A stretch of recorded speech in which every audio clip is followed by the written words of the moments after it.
Shalom, selamat pagi. Kita akan memuji Tuhan.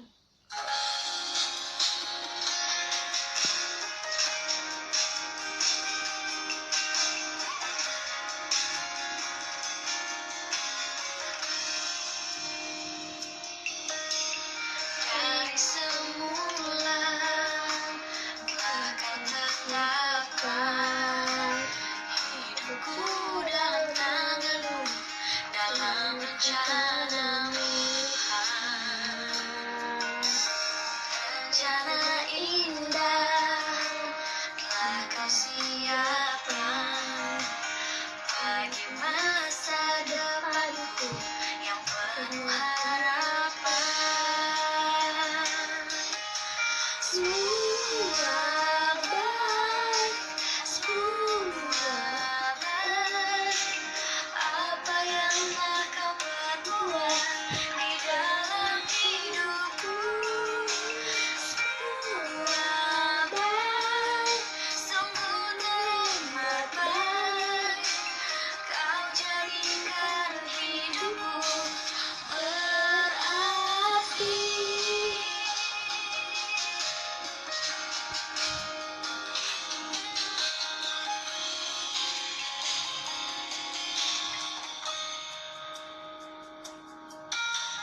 Dari semula telah Kau tetapkan hidupku dalam tangan-Mu, dalam rencana-Mu, Tuhan. Rencana indah telah Kau siapkan bagi masa depanku yang penuh harapan. Semua baik, semua baik, apa yang telah Kau perbuat di dalam hidupku. Semua baik, sungguh teramat baik, Kau jadikan hidupku berarti. Semua baik, semua baik, apa yang telah Kau perbuat di dalam hidupku. Semua baik, sungguh teramat baik, Kau jadikan hidupku berarti. Kau jadikan hidupku berarti. Kau jadikan hidupku berarti.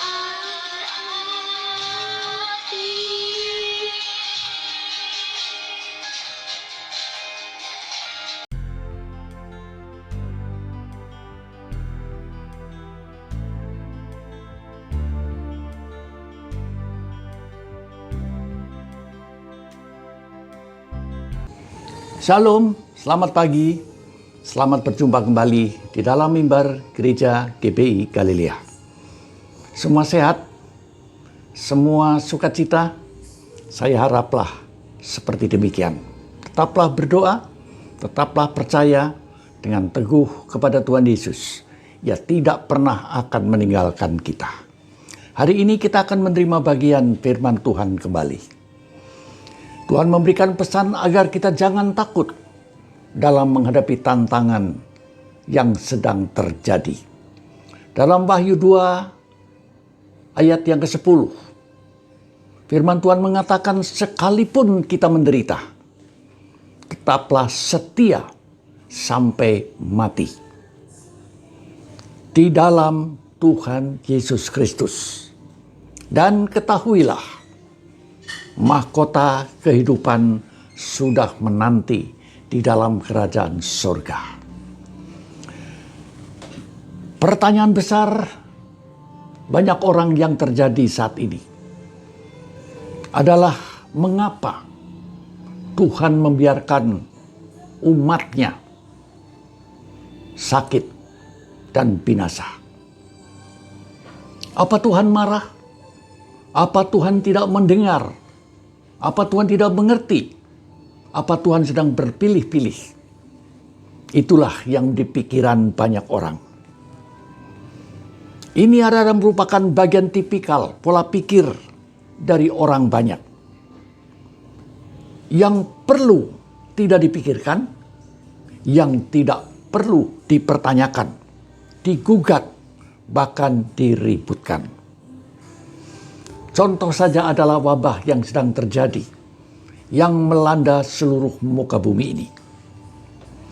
Merusak segala tatanan kehidupan, dan itu terjadi di tengah-tengah kita. Tetapi firman Tuhan memberikan jawaban, bahwa urusan hidup dan urusan mati, itu adalah urusan Tuhan, pencipta langit dan bumi. Bagian kita adalah melakukan, bekerja bagi Tuhan, melakukan perintahnya dari Tuhan. Dan pekerjaan itu adalah agar memberi buah di dalam kehidupan kita sehari-hari. Dalam Filipi pasal yang pertama, ayat yang ke-21 dan 22 mengatakan, karena bagiku hidup adalah Kristus dan mati adalah keuntungan. Tetapi jikalau aku harus hidup di dunia ini, itu berarti bekerja bagiku memberi buah. Kematian hanya salah satu cara untuk mengakhiri kehidupan manusia. Dan kematian ini adalah urusan Tuhan di tengah-tengah dunia ini. Jadi jangan heran kalau sejarah gereja mencatat penderitaan rasul-rasul tercatat. Dia menderita sampai titik darah yang penghabisan, mati. Berulang kali saudara mendengar berita sejarah gereja. Rasul Petrus mati disalib dengan kepala di bawah, kaki di atas. Itu bagian penderitaan. Yakobus dipenggal kepalanya. Yohanes digoreng. Thomas dibakar seperti sate. Markus ditarik kereta seperti seorang gadis Belandina yang juga menderita mati. Kaki diikat satu kereta yang lain dan kuda dilepas sehingga terrobek, terbelah menjadi dua. Itu penderitaan dan itu menjadi tontonan yang menyenangkan banyak orang-orang. Bartolomeus dikuliti, diseset kulit tubuhnya. Kita dapat membayangkan penderitaan itu. Stefanus dirajam, dilempari batu sampai mati. Yesaya dimutilasi, dipotong-potong. Dan itulah penderitaan. Tuhan Yesus disalib. Via Dolorosa. Berjalan dalam jalan penderitaan. Menuju ke penghukuman. Dan itulah titik akhir keselamatan manusia yang diberikan oleh kematiannya di atas kayu salib. Saudara-saudara, lalu kita berpikir, apakah kematian itu suatu aib, suatu penghinaan, sesuatu yang memalukan? Tidak sama sekali. Jadi, saudara-saudara, jangan diskusikan kematian ini dengan tuduhan-tuduhan yang negatif. Wah, itu mati karena dia berdosa. Wah, itu mati karena dia mencuri. Wah, itu mati karena dia banyak hutang. Saudara-saudara, sesungguhnya kita diberitahu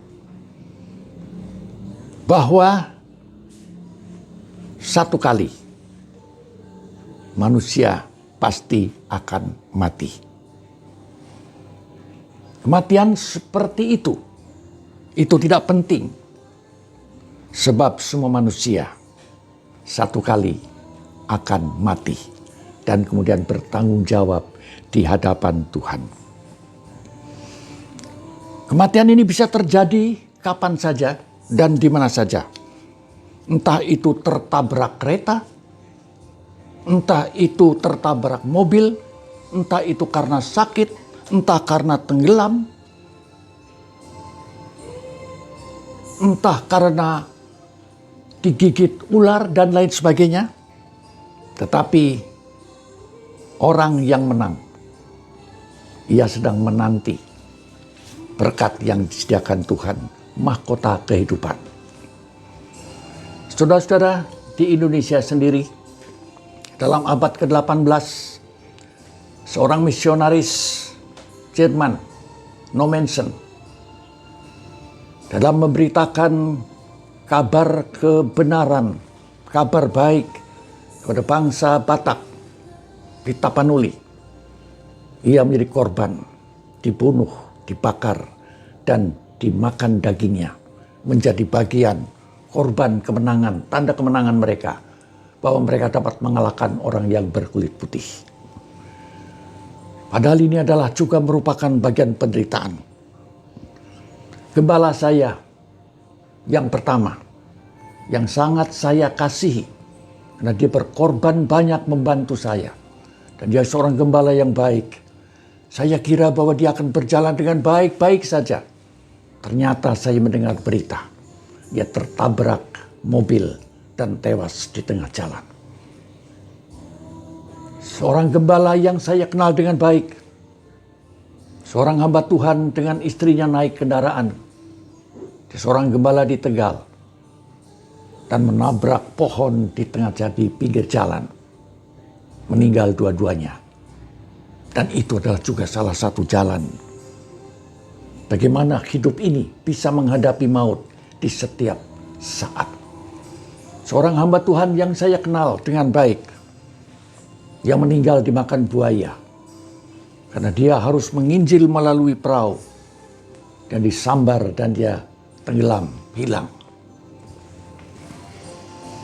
Saudara-saudara, kematian orang-orang yang beriman dan orang-orang yang setia melakukan kehendak Tuhan, ia akan terima mahkota kehidupan. Jadi saudara-saudara, bagian kita itu apa? Bagian kita adalah tetap setia melayani pekerjaan Tuhan sampai titik darah yang terakhir. Sebelum sampai kepada waktunya, dan pikir kita harus bisa memberi buah. Dan buahnya itulah buah yang akan diberikan kepada kita. Buah kemenangan, keselamatan, dan berkat Tuhan. Kita pikir apakah kita sudah memberi buah selama perjalanan hidup kita mengiring Tuhan? Buah yang mana yang kita keluarkan? Buah yang manis atau buah yang pahit? Memberitakan kabar baik, itulah menjadi kewajiban dan tanggung jawab kita semua. Beritakan kabar baik kepada saudara-saudaranya sendiri yang belum percaya kepada Tuhan Yesus. Beritakan dan ceritakan kepada tetangga kanan kiri atau sahabat siapa saja. Beritakan Tuhan Yesus mengasihi Anda semuanya. Kalau Anda telah melakukan hal seperti itu, Anda telah melakukan pekerjaan Tuhan yang indah di hadapannya. Dan yang kedua adalah jangan jaga kesucian dan kerendahan hati. Dan itu harus kita pikirkan. Menjaga kesucian adalah merupakan pergumulan. Apabila kita tidak suci, maka kita akan gugur. Dan itu yang harus kita perjuangkan dengan tetap segala kerendahan hati di hadapan Tuhan. Apabila kita membuat kekeliruan dan kesalahan, kita datang kepada Tuhan, ampuni Tuhan saya, supaya saya tetap kudus di hadapan-Mu, dan saya bisa melakukan pekerjaan Tuhan seperti yang Tuhan perintahkan kepada saya. Dan yang ketiga adalah memiliki kasih yang sejati. Dan itu juga yang perlu kita pikirkan. Supaya kasih kita dirasakan oleh banyak orang. Apalagi orang-orang yang menderita. Orang-orang yang sakit. Orang-orang yang susah. Orang-orang yang sedang mengeluh. Dan Anda semua mempunyai tanggung jawab kepada mereka. Sebab mereka adalah anak-anak Tuhan yang akan diselamatkan. Dan marilah saudara-saudara, kita tetap bertahan dalam Tuhan. Jangan takut, hadapi semuanya bersama dengan Tuhan, dan Tuhan pasti akan memberkati kita. Amin. Tuhan Yesus memberkati. Mari kita sama-sama berdoa. Bapa di dalam surga, kami mengucap syukur dan terima kasih. Ada kesempatan yang sangat baik yang selalu kami naikkan kepadamu untuk tetap mengucap syukur dan terima kasih. Dalam suasana yang menakutkan di tengah-tengah masyarakat. Bercampur baur dengan keadaan yang baik dan keadaan yang tidak baik. Tetapi kami tahu bahwa Engkau baik bagi kami semuanya. Kami akan tetap setia mengiring Tuhan. Kami akan tetap bertanggung jawab menjalankan perintah Tuhan. Kami akan tetap merendahkan hati kami di hadapan Tuhan. Kami akan menjaga hati dan pikiran kami di hadapan-Mu dengan kesucian. Dan Tuhan pasti akan memberkati kami. Tuhan mengajar agar kami jangan pikir tentang kematian. Tetapi pikirkanlah bagaimana kita ini bisa tetap hidup di dalam Tuhan. Sebab kami akan menjadi orang-orang yang beruntung apabila kami telah dipanggil oleh Tuhan dalam kehidupan yang kekal dan menerima mahkota kehidupan. Terima kasih Tuhan. Tuhan lawat mereka semua domba-domba-Mu yang sekarang sedang berada di rumah masing-masing. Barangkali mereka terkekang, barangkali mereka merasa jenuh, tapi berikan penghiburan atas firman-Mu agar mereka tetap kokoh, tetap kuat. Pada waktunya Tuhan akan membuka jalan dan memberkati semuanya. Berkatilah Bapa mereka semuanya. Terimalah kiranya berkat dari Bapa Surgawi, kasih dan sayang dari Tuhan Yesus Kristus, dan persekutuan dalam Roh Kudus menyertai saudara-saudara dari sekarang ini sampai Tuhan Yesus datang yang kedua kali. Amin. Shalom, Tuhan Yesus memberkati.